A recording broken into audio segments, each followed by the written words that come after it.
ভাই, পাম্প কোন জায়গা আছে? ওই সাইডে আছে না রাস্তার? ওই সামনে না? না আমার মতো আরো কপি আছে যদি দেখেন কি বড় সিরিয়াল। গাড়ির তেল মনে হয় গেল শেষ হয়ে, আল্লাহ জানেন কোন পরীক্ষার সম্মুখীন হইতে হবে।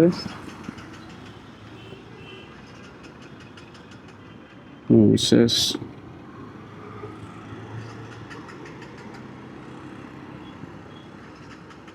তেল শেষ হয়ে গেছে, তো আমি গাড়ি ঠাইলেই নিতেছিলাম, কারণ হেল্প করার মতো মানুষ খুব কমই পাওয়া যায়।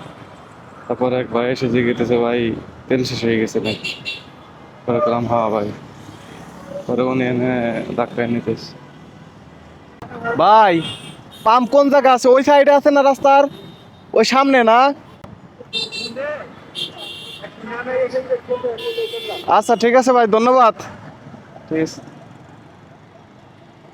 না আমার মতো আরো কপি আছে যদি দেখেন কি বড় সিরিয়াল। ঠিক আছে, ঢাকা শহরে এই অবস্থা। আলহামদুলিল্লাহ প্রায় দীর্ঘ আধা ঘন্টার উপরে, প্রায় 40 মিনিট মানে সিরিয়ালে ছিলাম, তারপরে তেল নিতে পারছি।